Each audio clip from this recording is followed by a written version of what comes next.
Solo, a Star Wars movie, is a new standalone film outside of the main trilogies, but within the Star Wars universe. Whereas Rogue One more told the story of the scroll from New Hope, this is an origin story about Han Solo, which automatically makes it that much cooler.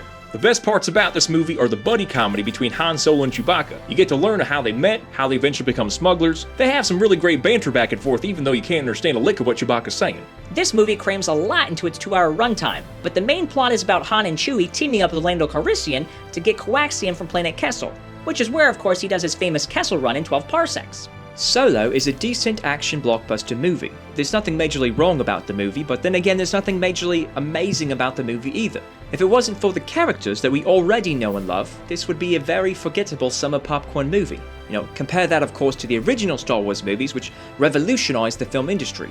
Alden Ehrenreich does an amazing job as Han Solo. Now this movie takes place 14 years before A New Hope, and you really believe that he could become Harrison Ford in that time. Now Donald Glover also does an amazing job, and you can see why Disney has already greenlit a Lando movie. Everything with Han, Chewie, and Lando is great. It kinda makes you wish they didn't try cramming in a love story and the same old rebellion mumbo-jumbo that every Star Wars movie has. Han's love interest in this movie is Kira, played by Emilia Clarke. Who are you? What?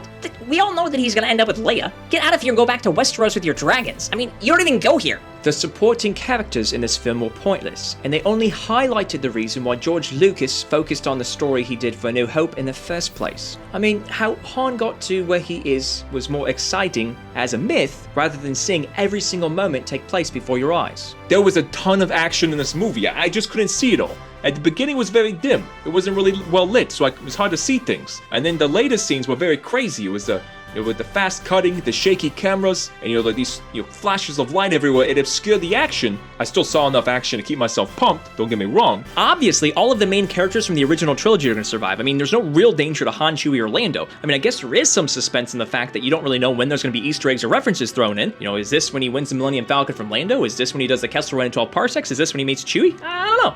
There were a lot of old trilogy references that were pretty funny.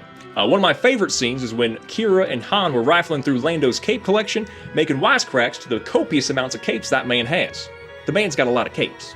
There is a huge character reveal at the end of the movie, one that even took me by surprise. I had to start thinking through the entire Star Wars universe to see how it all connected, and I'm talking Clone Wars and Rebels even. The problem with releasing a Star Wars film every year is you begin to see how they're all pretty much the same movie. The heroes are introduced, they go on a quest, they fail the quest, but that leads them to the main quest, and just when they're about to succeed, they're double-crossed, and then there's a final fight sequence. I mean, that's pretty much all the movies, except for this one, of course, it doesn't have any lightsabers. If I had to take points off, it's because there wasn't any lightsabers. I mean, what? I really enjoy Star Wars, and if you love it as much as me, then you're gonna enjoy this movie. Except for Kira and, the lack of lightsabers. Han does shoot first again, and when you see that, I mean, you'll know what I mean. But 8 out of 10. The buddy scenes with Han and Chewie and anything with Lando was great. There just wasn't enough of it. 6 out of 10. Nothing new worth getting excited about, because we all know there's no suspense when it comes to the main characters we love, because we all know they're coming back for the main story. 5 out of 10. There was a ton of action throughout the movie. I just wish that I could have seen it more clearly. 7 out of 10. If the original series did not exist, this movie would just be okay, and not memorable at all. 5 out of 10. We here at Who's Review give Solo the overall rating of so-so. Now, for you hardcore Star Wars fans, you're going to have more than enough meta-references and canon story elements to make yourself nerdgasm. For the casual filmgoer, there is a lot of exciting elements. You have a lot of action, a lot of comedy to keep yourself entertained, as the cast does a pretty good job of taking over for their past counterparts. But in the end, this is not going to be ingrained in your psyche the way the original film did. If anything, it's going to make you want to watch the original trilogy again to experience that magic that Solo just doesn't deliver.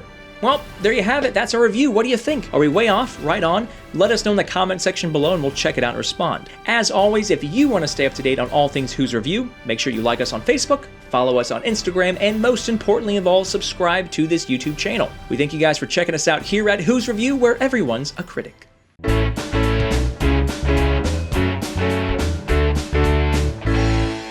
And you can see why Disney has already greenlit a Lando movie. And you can already see why Disney has already greenlit.